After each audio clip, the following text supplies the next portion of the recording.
When David and Guillaume got back in touch about making Detroit, I wasn't terribly surprised they decided to make it because the fan response was so intense. So it makes sense that they would choose to do that after the enthusiasm. It was a challenge, and it was just an interesting thing to get my head around how to approach this character now as a different, much older person, and whether or not she had changed. And I'm very happy to say that with Detroit, I've had the opportunity to see Kara grow so much more than I ever expected. You do the housework, the washing, you cook the meals, and you take care of... God damn it, where the fuck's the rat gone now? Alice!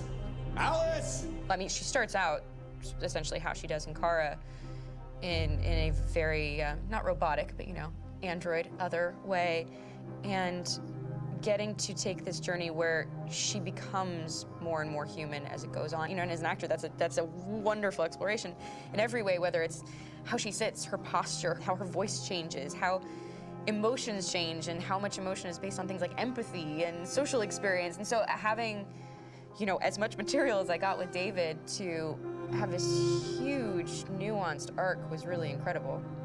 Why couldn't we just be happy? This experience has been quite different than the experiences I've had shooting film or TV or doing theater work. I have 83 dots on my face and a really flattering black wetsuit type thing, and you're jumping around with props, and it's kind of like being a 10-year-old imaginative kid, which is fun. There's 80 cameras around us. It's already lit. So we just shoot and shoot and shoot and shoot and shoot. There's no change of sets, there's no hair and makeup, there's no wardrobe, so we move really fast, and we'll go through about 35 pages in a day. Working in TV or film, we'll probably do 6 pages a day. It's kind of acting boot camp. It's like working out constantly. I mean, you're doing this thing, and then you got to do something that's completely other back to back to back. And so that kind of process of working is very challenging, but it's also very exciting because you just have to keep coming up with new ideas, and your head goes all over the place because you're trying to keep track of basically 4 different storylines for each different response. You shot that girl, for fuck's sake. It was a machine that looked like a girl. Yeah, I know what I should have done. I just told you I couldn't. All right, I'm sorry.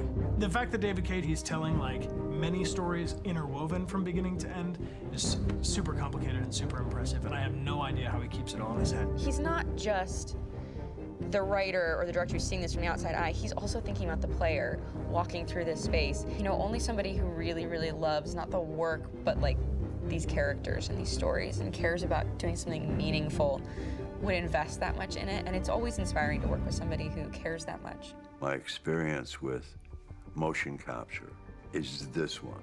And I found it sort of terrifying in a way, because they said the computer's gonna build you. But then, as we got into it, I realized all the elements of it were still artistic. I just dipped into a really brilliant setup here. I've never seen anything like it. And this won't turn me into a product because I was playing a character. So, it's wonderful. In the game, Detroit comes back because of a revolutionary industrial rebirth. And there's no reason why that can't happen in Detroit, because they have such tremendous infrastructure for millions and millions of people who can very easily support, you know, a new industry. The city is really strong and resilient, but the city has also been through so much. You see the damage. But it takes that time of kind of rebuilding and reinvesting into the city that I think is happening slowly but surely. The potential of Detroit as a city is something that this game does a lot of justice to, because it would be easy to look at Detroit as some place that used to be, and that's not the case. This game provokes a lot of conversation and reflection on our potential near-future engagement with machines. That's what we are to them. There's merchandise on display in a shop window. I think that a group that feels marginalized, feels like they deserve and have earned access to themselves and the environment around them, and are trying to figure out a way to articulate how to get freedom. What was I designed to be?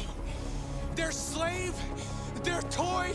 It plays with your comfort levels. You think that this is fine, you're comfortable with it, until something blurs the line and throws you off, and now Do I feel differently about whether this should be allowed? Should it be banned? Should it be encouraged? You're gonna ruin our lives, and for what? For a bunch of machines? They are not machines! They are alive! I'm alive! You're alive! They're nothing! There are lots of comparable comparisons to any type of persecution of religion, race, etc., dating way back. It can't just be a video game where you shoot 'em up or where people make these choices to do whatever.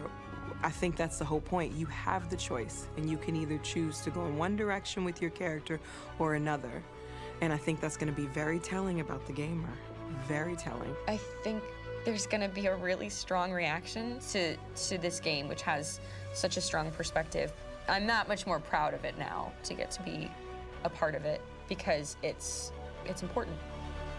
In this game, you're actively building and designing the character through not just what kind of shield does he have or what color hair does she have, but like their temperament and the way they deal with problems. The different endings to this game are so radically different based off maybe seemingly insignificant choices in the moment, but like life, they all add up. And can't play life again, though.